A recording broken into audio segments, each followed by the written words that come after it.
Goeiemôre broeders en susters, ons sê baie hartlik welkom aan besoekers saam met ons vanmôre. Al die besoekers wat aansoek gedoen het om saam met ons die nagmaal te mag gebruik. So aansoeke is goedgekeur en ons wil die hartlik uitnooi om dan ook saam met ons te kom aansit, maar dan ook saam met ons te kuier na die erediens, te deel in die gemeenskapsmaaltyd wat ons ook na die diens het. Na die diens is daar net ook 'n versoek dat die susters net eers agterbly asseblief. Yvonne wil net vir julle 'n vinnige terugvoer gee oor wat hulle met die vergadering besluit het ten opsigte van die reëlings vir die susters se aantrek wat ons voorverantwoordelik is volgende jaar. So die versoek net asseblief al die susters net na die diens net by mekaar hier in die kerk. Ons kollekte onder die erediens is vir die diakonale kas, by die deure vir die boufonds. Daar is Bybelstudie hierdie week in Plettenberg gepaard, donderdag aand. Dan baie hartlik geluk aan die wat verjaar hierdie week, dis amper die helfte van die gemeente. Tom van Zyl, Marike Brouwer, Bia Mart van Zyl, Piet Serfontein en Ronel Pietersen. Almal hierdie week vir jou. Baie hartlik geluk. Mag dit vir julle almal 'n baie geseënde lewensjaar wees. Ons sing hulle, dit sit hulle die seënbede van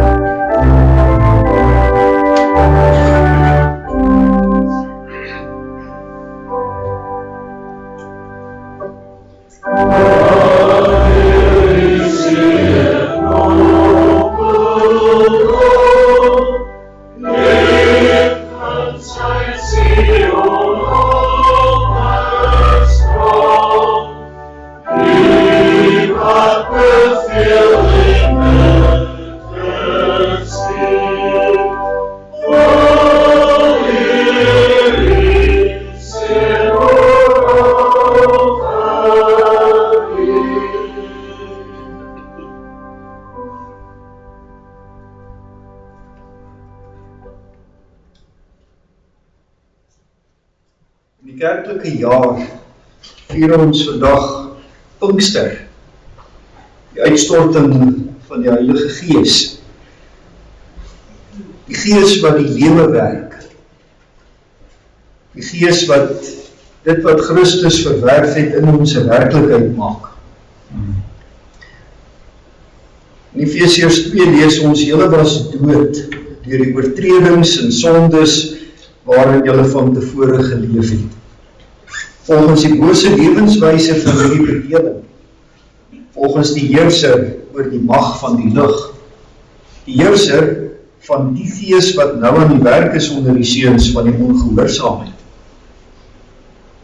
Ons almal het van tevore soos hulle opgetree, toe ons die begeertes van ons sondige aard en van ons gedagtes uitgeleef het.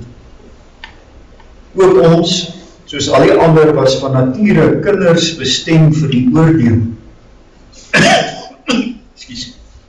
Maar God, ryk in barmhartigheid, het ons, alhoewel ons dood was as gevolg van die oortredings, op grond van sy groot liefde waarmee ons liefgehad het, saam met Christus lewend gemaak.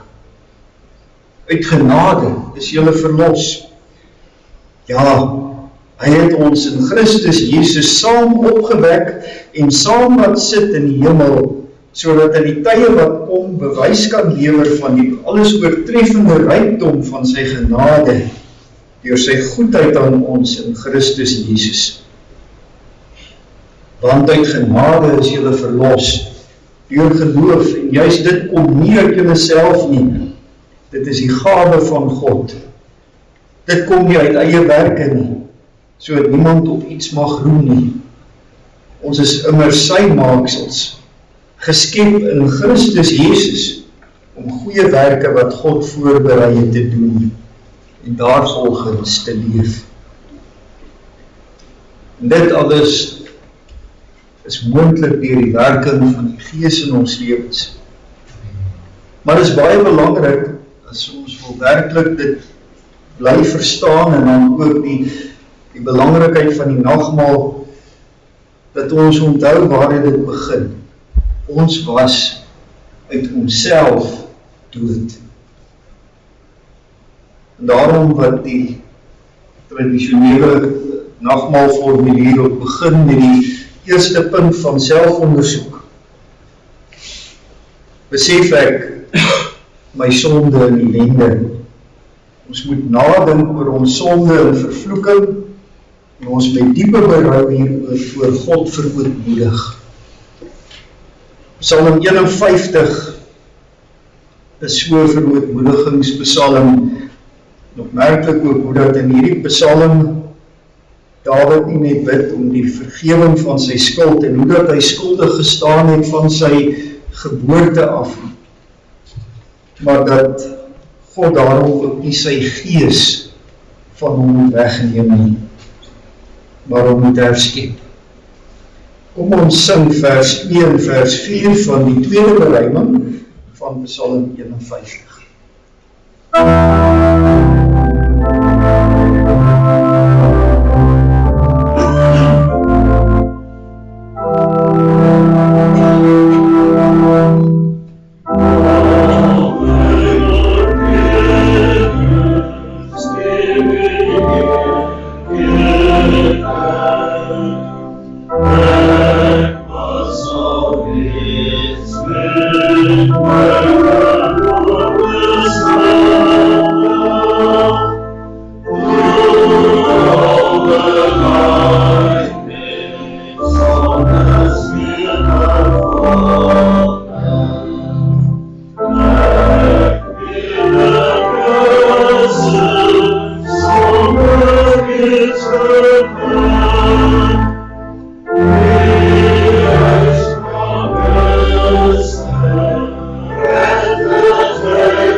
Inderdaad, op grond van die genade van die Here, wat ons weer in sy gemeenskap kan wees, daarom wat hy ons daarom ook verseker in sy seun,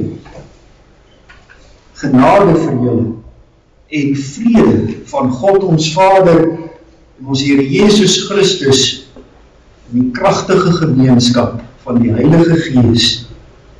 Amen. Kom ons sing lied 431. Ons sing met Sade State saam. Ons sing albei die verse.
Almagtige God, Vader, Seun en Heilige Gees, ons aanbid en verheerlik U.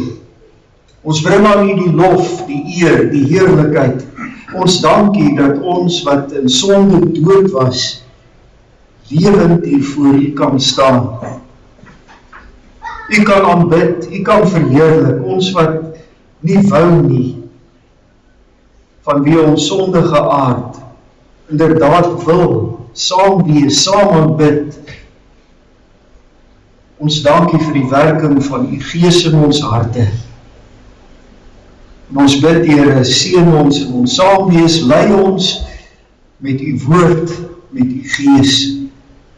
Laat ons werklik verstaan hoe diep U liefde strek wat ingegryp het in ons lewens en ons kom verander het. Dankie dat ons kan lewe vanuit die verlossing deur Jesus Christus ons verlosser, deur die kragtige werking van U Heilige Gees in ons. Amen. Amen.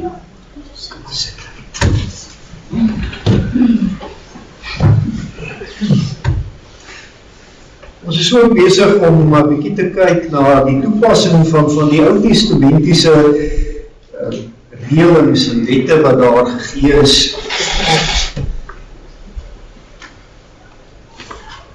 En wat dan ook van toepassing is vanmôre. Wil begin lees uit Levitikus 17 vanaf vers 10. Het gaan oor die verbod om bloed te eet. Daardie verbod om bloed te eet kry ons al die eerste keer in Genesis 9, net na die sondvloed, wanneer die Here vir die mens, vir Noag en sy familie toestemming gee om vleis te eet. In die heilsgeskiedenis voor die sondvloed was die mense toegelaat om vleis te eet nie, dit was die plante wat hulle moes eet. Maar na die sondvloed dan kry hulle die toestemming om vleis te eet, maar dan met die verbod, julle mag nie die bloed eet nie. En daardie verbod word telkens herhaal en baie duidelik uitgespel in Levitikus 17 vanaf vers 10. As daar enige iemand by die huis van Israel is, of van die vreemdelinge wat tydelik by hulle woon, wat enige bloed eet, sal ek teen daardie persoon draai wat die bloed eet, en ek sal hom heeltemal van sy mense afsny. Omdat die lewe van 'n liggaam in die bloed is, het ek vir julle die bloed gegee om by die altaar te gebruik, om versoening vir julle lewens te doen. Dit is immers die bloed wat deur die lewe vir 'n persoon versoening doen. Daarom het ek vir die Israeliete gesê, niemand onder julle mag bloed eet nie. Die vreemdeling wat tydelik by julle woon, mag ook nie bloed eet nie. As daar enige iemand onder die Israeliete is, en van die vreemdelinge wat tydelik by julle woon, wat wild of 'n voëljag wat geëet mag word, moet hy die bloed daarvan laat uitloop, en dit met grond bedek. Want dit is elke dier se lewe. Sy bloed is sy lewe. Daarom het ek vir die Israeliete gesê, julle mag glad nie bloed van enige dier eet nie. Van die lewe van elke dier is sy bloed. Elkeen wat dit eet, sal afgesny word.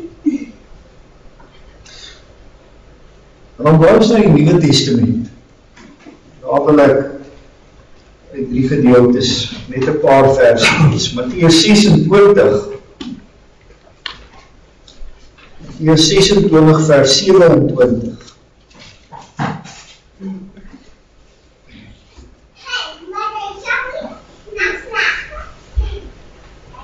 Vers 27, toe het hy die beker geneem, gedank, dit vir hulle gegee en gesê, drink almal daaruit, want dit is my bloed.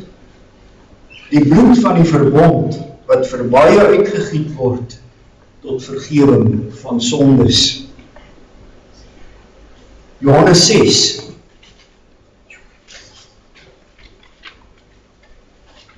Johannes hoofstuk 6 vers 53.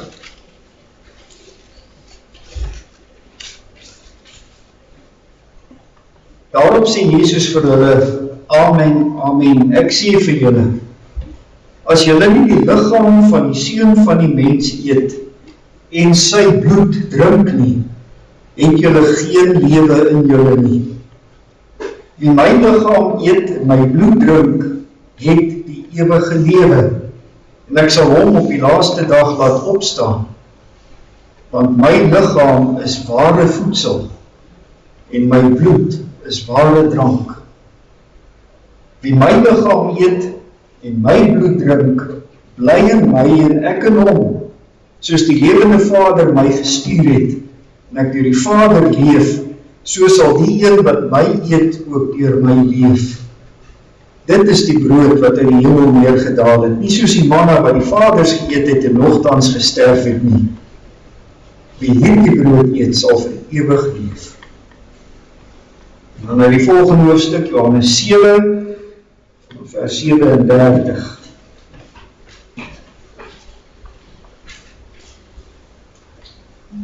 En op die laaste dag, die groot dag van die fees, dit is die Hittefees wat plaasgevind het, en Jezus gaan staan en uitgeroep, as iemand dors het, laat hy na my kom en drink. Hy wat in my glo, soos wat die skrif sê, strome lewende water sal uit sy binneste vloei. Dit het hy van die Gees gesê, wat die wat in hom glo sou ontvang. Die Gees was immers nog nie daar nie, omdat Jesus nog nie verheerlik was nie. Dus lees tot so ver. Bloed drink.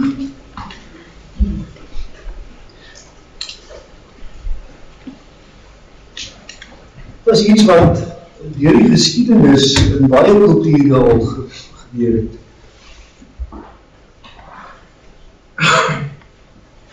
Want die gedagte dat die lewe in die bloed is 'n baie ou gedagte. was deur die geskiedenis. Iemand dood bloed, dan vloei die lewe uit hom uit. Daarom is daar in baie kulture die gebruik om bloed te drink. Nie as skrif nie, maar ritueel. Met die gedagte om die lewe wat daar in die bloed is, jou eie te maak. Om ander se lewensenergie vir jou te neem was op baie plekke van toepassing deur die geskiedenis. Die ou wêreld en die Grieke byvoorbeeld ook, is dit bekend dat daar dit gebeur het dat mense wat wanneer hulle baie sterk vyand oorwin het, dat hulle sy bloed gedrink het, om daarmee sy lewensenergie, hierdie kragtige een waarmee hy nou baklei het, om dit maar eie te maak.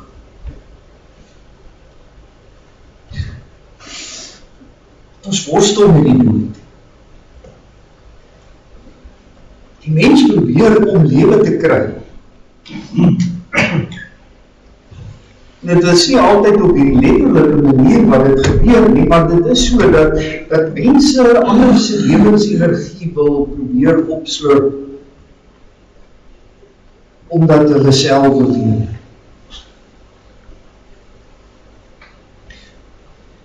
Die Here verbied dit vir Israel. Vir hulle gesê, jy mag het nie doen. Daar is geen manier waarop julle ander se lewe julle eie kan maak. Daai lewe kan in jou plek gegee word as versoening, maar daarom die lewe behoort aan God, en die lewe moes daarom aan die Here teruggegee word, deur die bloed teen die altaar uit te gaan. Was die symboliese offer van die lewe van daardie dier aan die Here. God wat die lewe gee, aan wie daardie lewe geoffer word. Omdat die persoon besef, maar eintlik is my lewe op die spel. Jy het gesê, dit kan julle doen.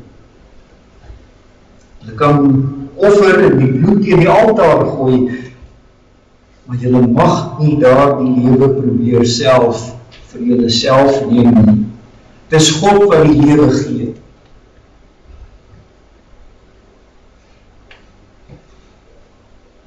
Daarom die opmerkelike wanneer Christus kom.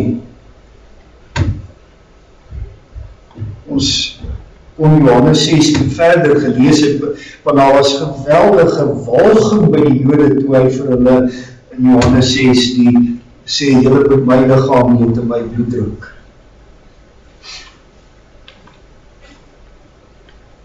Maar Christus wat sê, my lewe is die enigste lewe wat vir ander lewe kan gee. Dis waarvoor hy gekom het.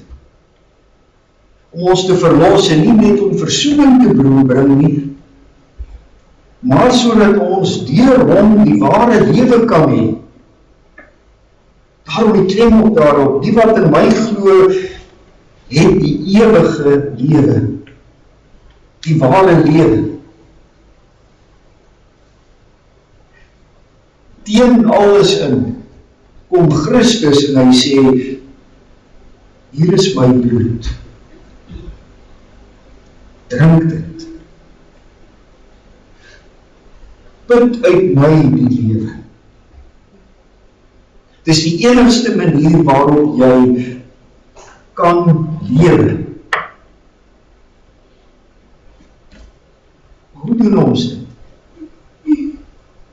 Werklik in hoofstuk 7, wat Christus sê, kom na my en drink die water van die lewe, en dan word gesê, hy het van die Gees gesê.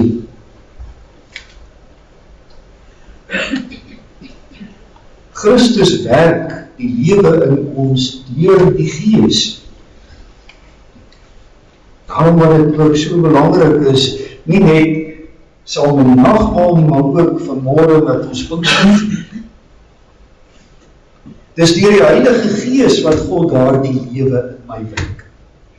Dis deur die Gees wat ek vervul word, wat ek eintlik die bloed van Christus drink, die lewe van hom, vir myself indrink. Want hier in die geloof en in gebed, wat ek vasgryp aan daardie verlossende lewe van Christus, wat deur die Heilige Gees in my gewerk.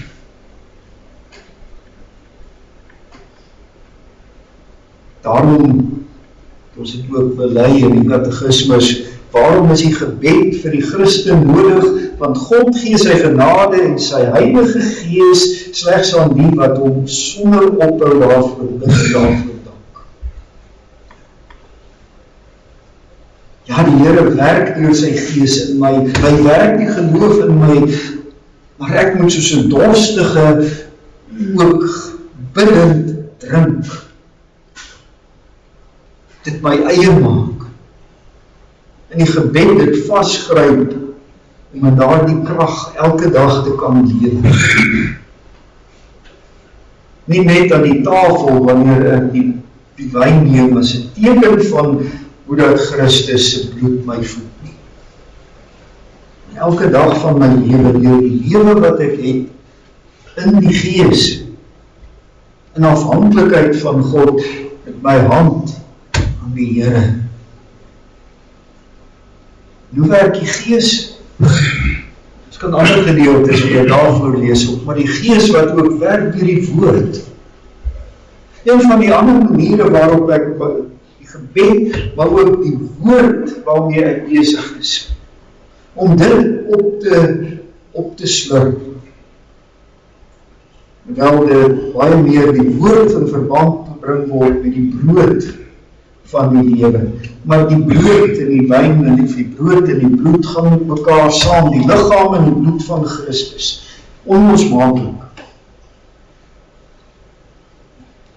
Die Here voed my, ook deur sy woord. Ook deur sy woord werk sy Gees in my en word die lewe van Christus deel van my.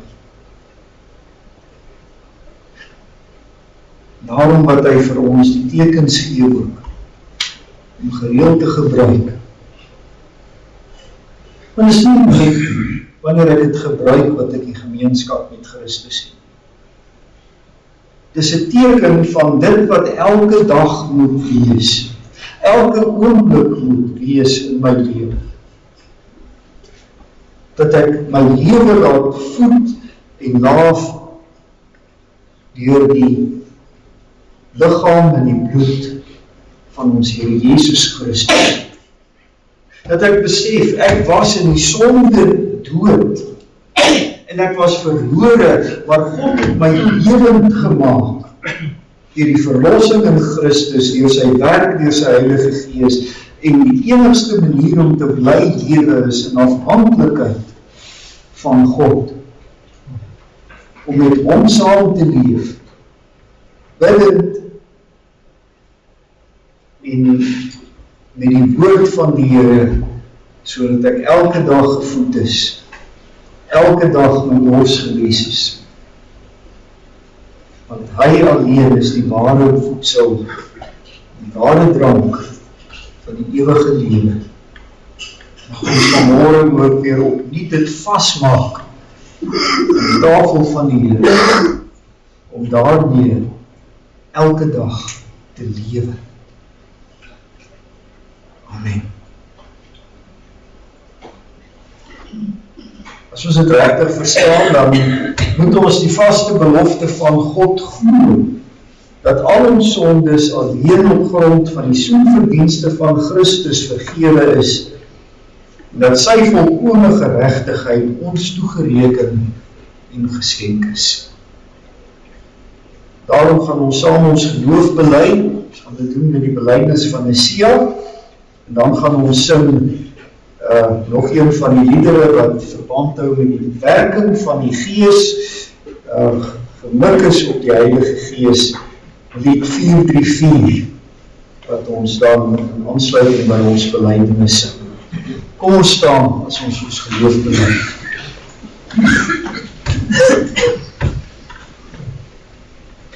Ons glo in een God, die almagtige Vader, die skepper van die hemel en die aarde, van alle sigbare en onsigbare dinge. En in een Here Jesus Christus, die enige gebore Seun van God, voor al die eeue uit die Vader gebore. Hy is God uit God, lig uit lig, ware God uit ware God, gebore nie gemaak nie, een in wese met die Vader, deur wie alles tot stand gekom het. Hy het ter wille van ons, mense, en ons saligheid uit die hemel neergedaal, en het deur die Heilige Gees uit die maagd Maria vlees geword. Hy het mens geword. Onder Pontius Pilatus is hy gekruisig. Hy het gelei en is begrawe. Op die derde dag het hy volgens die skrifte opgestaan en hy het na die hemel opgevaar. Hy sit aan die regterhand van die Vader en hy sal met heerlikheid terugkom om die lewendes en die dooies te oordeel. Aan sy koningskap sal daar geen einde wees nie. Ons glo in die Heilige Gees, wat Here is en lewend maak. Hy gaan van die Vader en die Seun uit, en hy word saam met die Vader en die Seun aanbid en verheerlik. Hy het deur die profete gespreek. Ek glo aan een heilige, algemene en apostoliese kerk. Ons bely een doop tot vergifnis van die sondes. Ons verwag die opstanding van die dooies en die lewe van die toekomstige bedeling. Amen.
Ons aan die begin ook gelees het in Efesiërs 2 vers 8, want uit genade is julle verlos deur geloof. En juist dit kom nie uit julleself nie, dit is die gawe van God. Dit kom nie uit eie werke nie, sodat niemand op iets mag roem nie. Ons is immer sy maaksel, geskep in Christus Jesus, om goeie werke wat God voorberei het te doen, en daarvolgens te leef. Nie gered deur goeie werke nie, maar verlos sodat ek wel die goeie werke kan doen. Vanuit die verlossing, vanuit die lewe kan ek. En daarom moet ons die opregte begeerte hê om met ons hele lewe dank aan God te betoon, opreg voor hom te wandel en in die ware liefde en eensgesindheid met ons naaste te lewe. Die Here maak sy wil aan ons bekend in sy wet. Lees dit in Deuteronomium 5. Die Here het gesê, ek is die Here jou God wat jou uit Egipte land uit die plek van slawerny uitgelei het. Verlossing wat voorop staan. En daarom, jy mag naas my nie ander gode hê. Jy mag nie vir jou 'n gesnede beeld van 'n God maak nie. Enige afbeelding van wat in die hemelruim daarbo of op die aarde hieronder of in die water onder die aarde is nie. Jy mag nie voor hulle in aanbidding buig. Jy mag hulle nie dien nie, want ek, die Here jou God, is 'n besitlike God, wat kinders laat boet vir die sondeskuld van ouers, selfs die 3de en 4de geslag van hulle wat my verwerp. Maar trou liefde bewys aan duisende, aan hulle wat my liefhet en my gebooie nakom.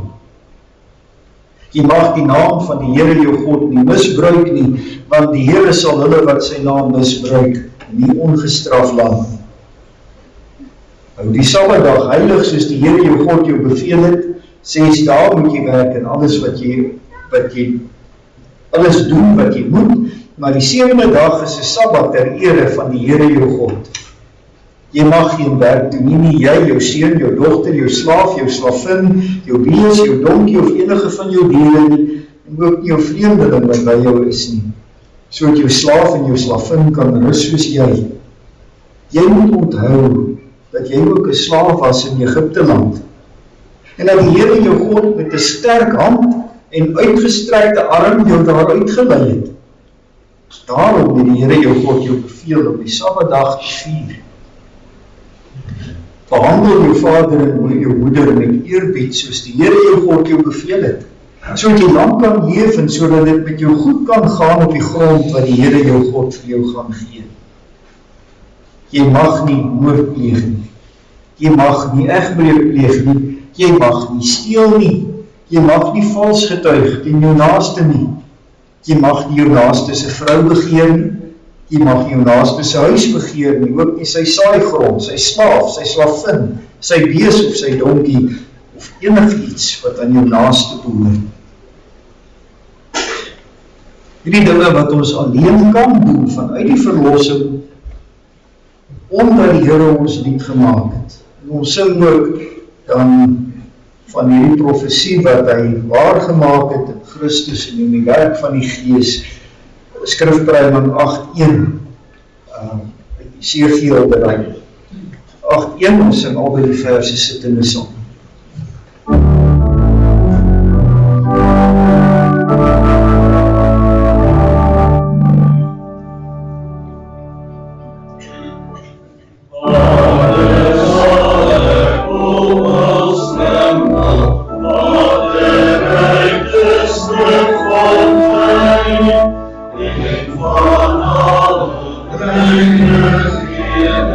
Als die Heer zijn volk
Ons dank U dat U vir ons die lewe bewerk het.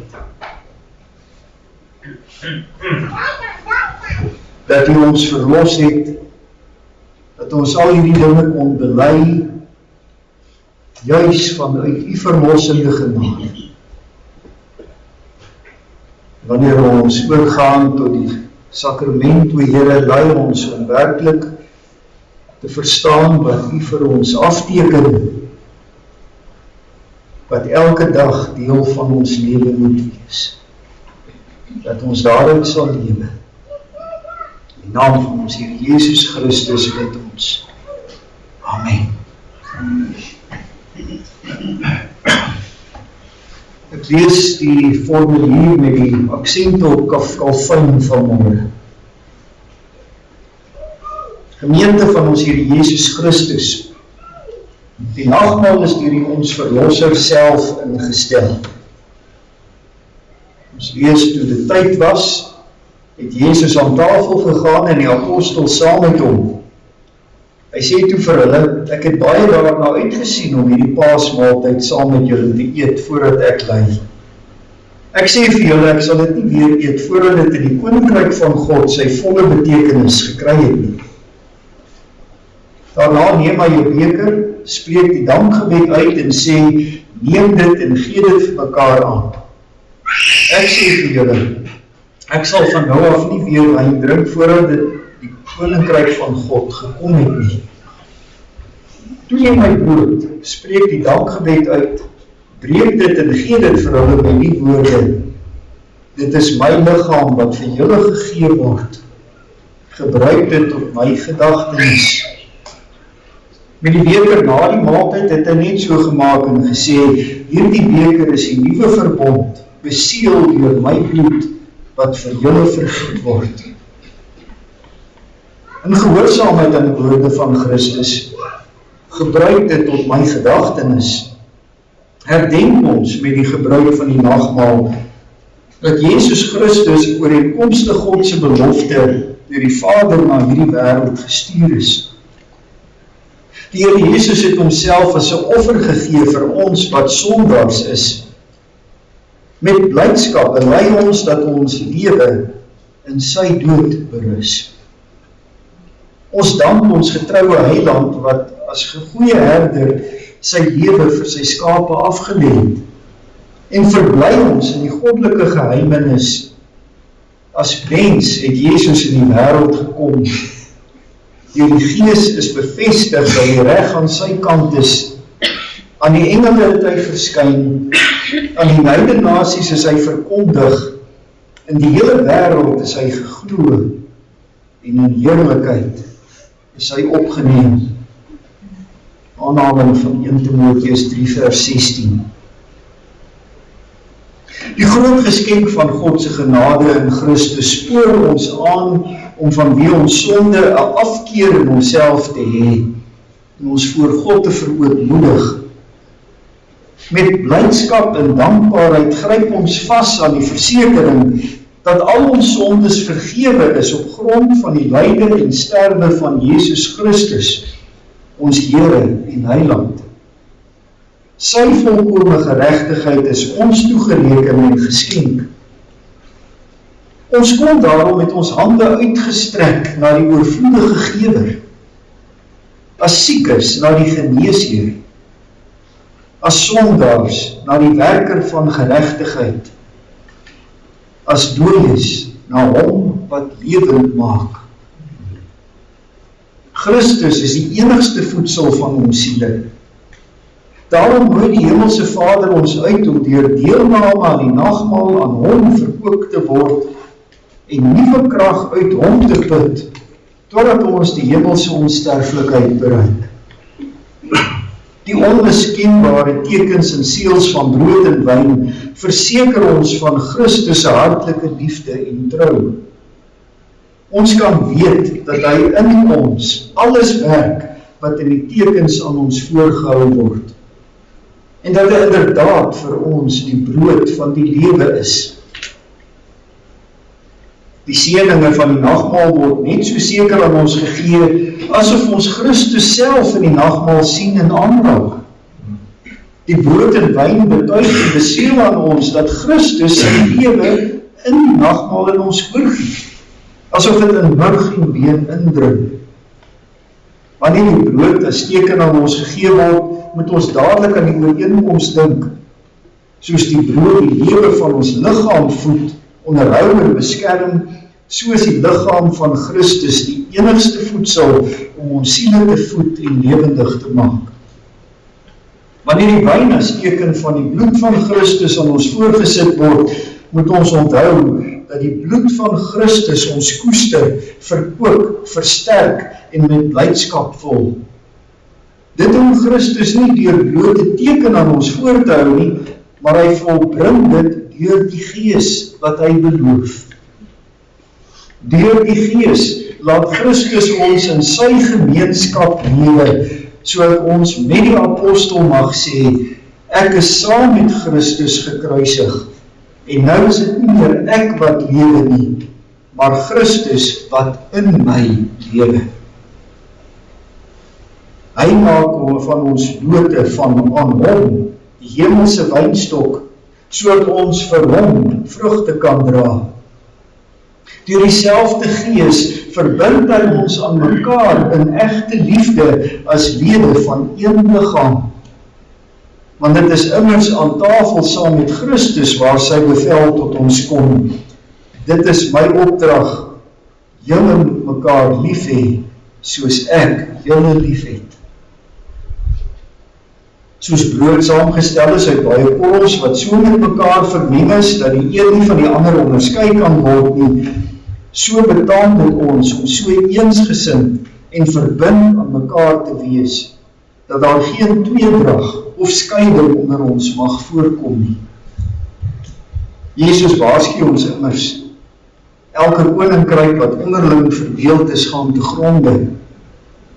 Terwyl ons aan die tafel die heerlike teenwoordigheid van Jesus Christus deur sy woord en Gees ervaar, dink ons weer aan die bevel van Jesus. Dit is my opdrag, julle moet mekaar lief hê, soos ek julle lief het. Die apostel Paulus plaas die nagmaal binne die perspektief van Christus se wederkoms, wanneer hy sê, elke keer as julle van hierdie brood eet en uit die beker drink, verkondig julle die dood van die Here, totdat hy kom. Wanneer ons die nagmaal vier, ervaar ons die vreugde om deel te hê aan die nuwe verbond in Christus se bloed. Ons dank die Vader dat ons die verlossing waarvan die profete geprofeteer het mag ken. Tegelyk sien ons by die viering van die nagmaal uit na die verskyning van ons verlosser in heerlikheid en die ewige huweliksfees waar tydens ons vol vreugde saam met hom die nuwe wyn sal drink in die koninkryk van sy Vader.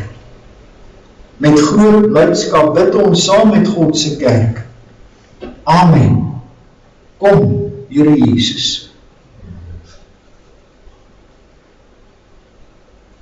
Ons gaan nou oorgaan tot die gebruik van die sakrament.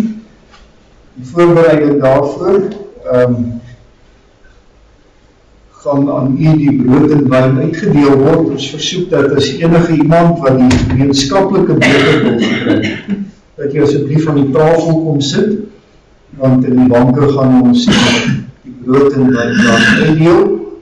Neem asseblief die kelkie en die stukkie brood en hou dit by u. Eet die brood wanneer dit die instelling gedoen is en dan die wyn nadat dit die instelling van die beker gedoen het asseblief. Terwyl die voorbereiding gedoen word en gegee word en die wat wil kom aansit, sing ons skrifbereiding 17:3 en dan ook die beruiming van ons belydenis 12:2 vers 4 en 5. Dus ons sing dit al 4 hierdie verse dan aan.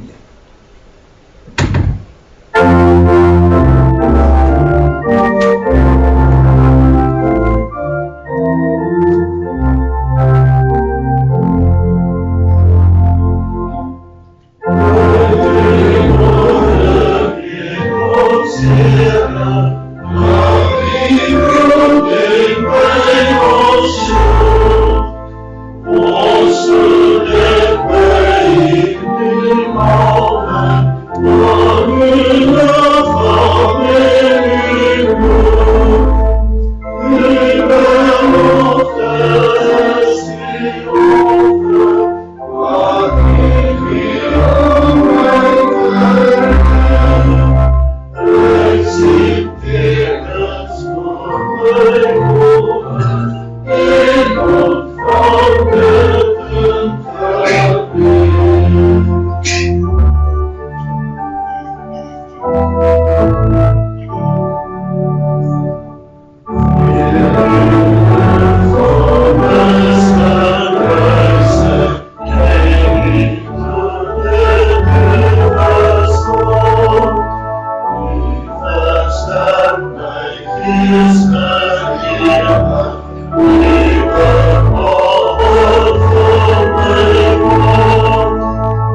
Barmhartige God en Vader, ons dankie dat ons die troostryke gebeurtenis van u Seun Jesus Christus se bittere dood mag gedenk. Ons bid u gee deur die Heilige Gees 'n opregte vertroue in ons hart, om ons al meer aan die Seun oor te gee, sodat ons met hom die hemelse brood verkoop word en nie meer in ons sondes nie, maar in hom mag lewe. Verseker ons dat u ons genadige Vader is en ons u kinders en erfgename. Help ons om onsself te verloon, ons heiland te bely en met verlange te wag op sy terugkoms wanneer hy ons in ewigheid tot hom sal neem. Verhoor ons, o God en barmhartige Vader, in Jesus ontwil. Amen. Verhef nou die harte tot Jesus Christus, ons voorspraak aan die regterhand van die hemelse Vader, en wees verseker dat die Heilige Gees u net so seker met Jesus se liggaam en bloed versterk, as wat u die tekens van brood en wyn tot sy gedagtenis ontvang.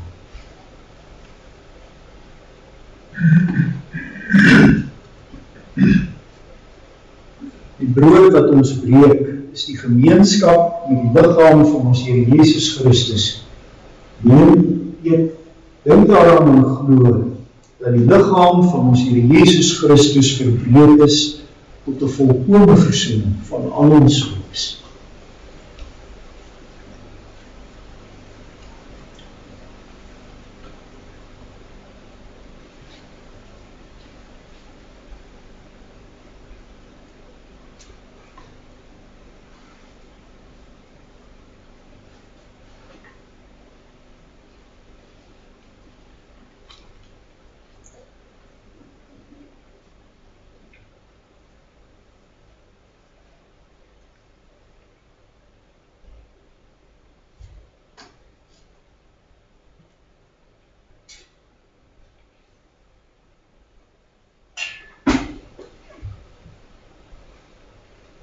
Die beker van danksegging wat ons met ons danksegging seën, is die gemeenskap met die bloed van ons Here Jesus Christus.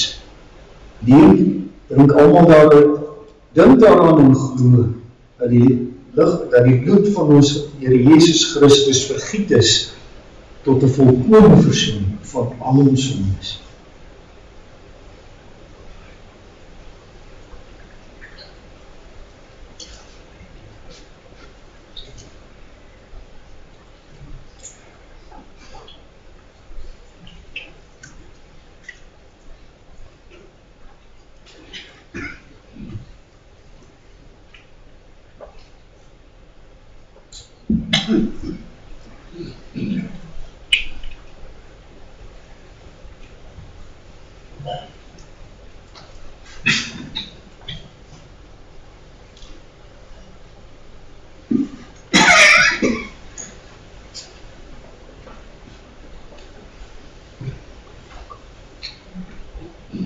Ons sing 458 vers 3 saam met skrifbron 8:3.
Laat ons met ons mond en hart die lof van die Here verkondig. Met my hele hart wil ek U prys, Here. Wil ek van U magtige reddingsdade vertel. Oor U wil ek my verbly en vrolik wees. U naam wil ek besing, o Allerhoogste. U groot dade, Here, het my baie bly gemaak. Ek wil juig oor wat U gedoen het. Groots is alles wat U doen, Here. Ondeurgrondelik U gedagtes. Want U, Here, U is my hoop.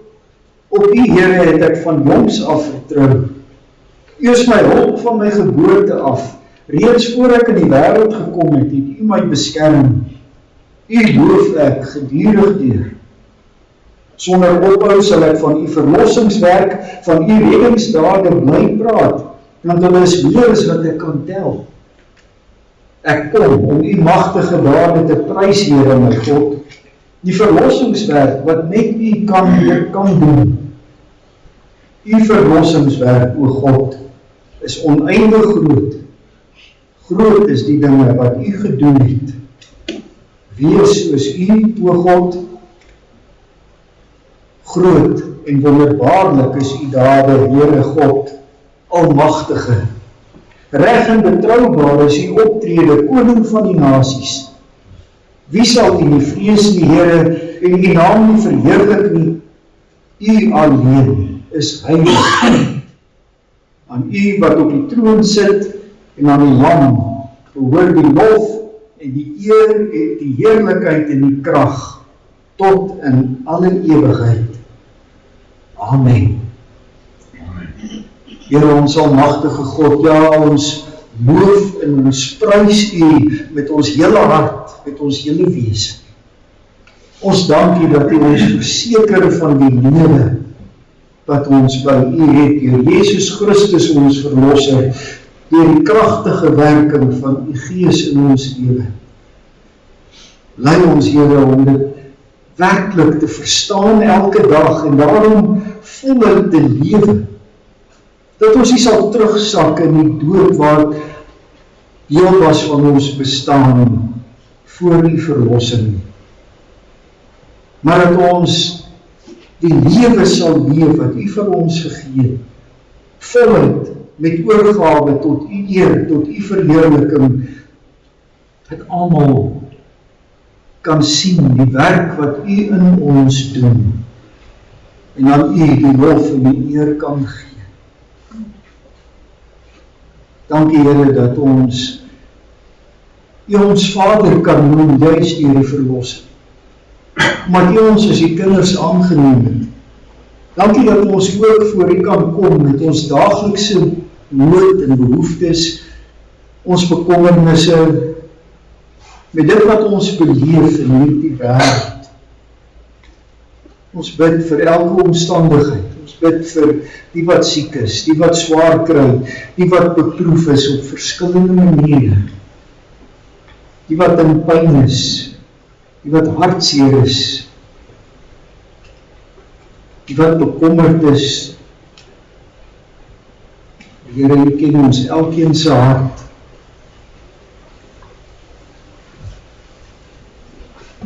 Dankie, Here, dat ons elkeen met vrymoedigheid ons nood voor U kan bring en weet U hoor ons. Ons bid vir die wêreld waarin ons leef. Ons bid vir 'n wêreld wat U nie ken nie, 'n wêreld vol geweld en haat, liefdeloosheid. 'n Wêreld vol onreg en korrupsie. En ons bid, Here, dat U hierdie wêreld met al sy doodsheid, met al sy gulsigheid en selfsug, in hierdie wêreld die evangelie lig sal laat deurbreek. Dat U ons getrou sal maak om ook die ligdraers in hierdie wêreld te wees, sodat hierdie wêreld U ook kan leer ken. Want ons weet, Here, nie deur krag of geweld nie, maar alleen deur U Gees kan daar verandering kom. Lei ons, Vader, om in die geloof dan ook U lig uit te dra, sodat U Gees deur U woord in hierdie wêreld kan werk. Dankie, Here, dat ons weet ook dat U is nie van ons afhanklik nie, maar U wil ons in U diens stel. Maak ons daarom getrou, nie omdat U koninkryk van ons afhang nie, maar omdat ons lewe van U afhang. En ons daarom alleen maar leef wat U in ons werk. Laat so die lig van U evangelie verder gedra word. Seën ons en ons saam wees ook wanneer ons as gemeente saam kuier. Here, dat ook daar die bande van die geloof versterk word. Ons onderlinge bande van gemeenskap met mekaar ook. Tot U verheerliking verinnig kan word. En so bid ons vir elke aspek van ons lewe en ons dankie dat ons dit met vrymoedigheid aan U kan opdra. Deur Jesus Christus, ons verlosser. Amen. Amen. Kom ons sing Psalm 116.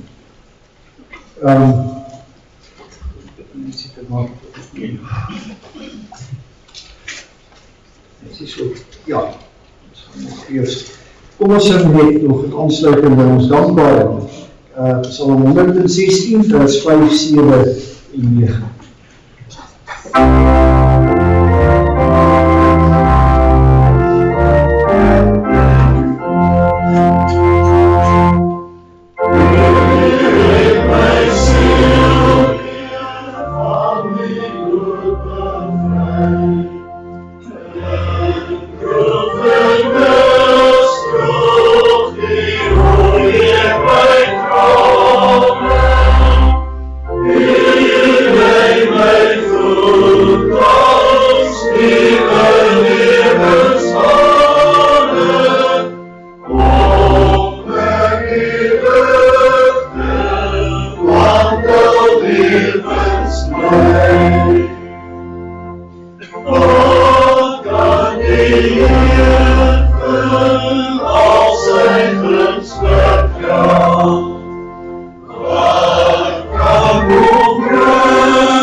Ons gee geleentheid vir die insameling van ons liefdegaals.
Ons sluit met Efesiërs 1.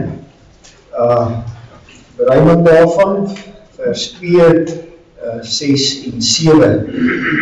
God het deur eie wil beweeg, het niks ons weer van hom sou vervreem nie. Ons as sy kinders aangeneem om, ons die vergewing gegee.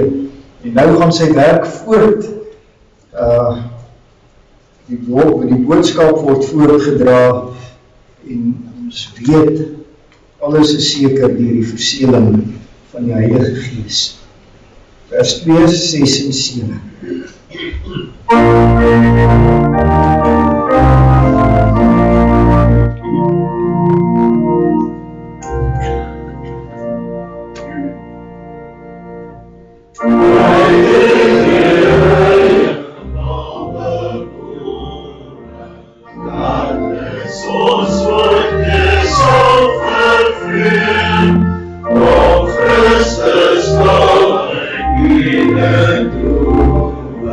Ons as sy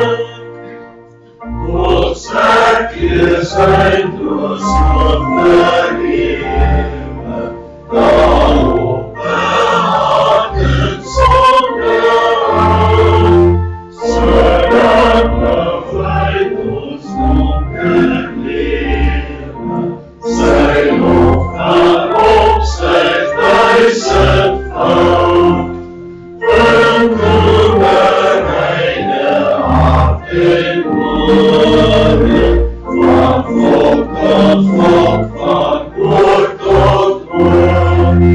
Reis nou een mensheid wonderwoorden, in die reddingsboodschap voort. Ons zal het nieuwe hemel sterven, Gods heilig offer altijd wees. Ons zal wat hij beloofd hebben, verzegeld door die heilige feest. Hij is die waarop ons gegeven, die eerste van die volle zon. Ons zal de levensdag beleven, die gloriedag van God komt.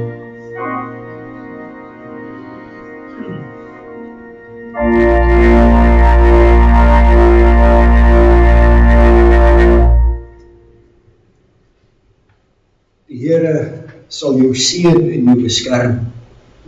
Die Here sal sy aangesig oor jou laat skyn en jou genadig wees. Die Here sal sy aangesig na jou toe oplig en aan jou sy vrede gee. Ja, die genade van ons Here Jesus Christus, die liefde van God, die gemeenskap van die Heilige Gees sal met jou almal wees. Amen.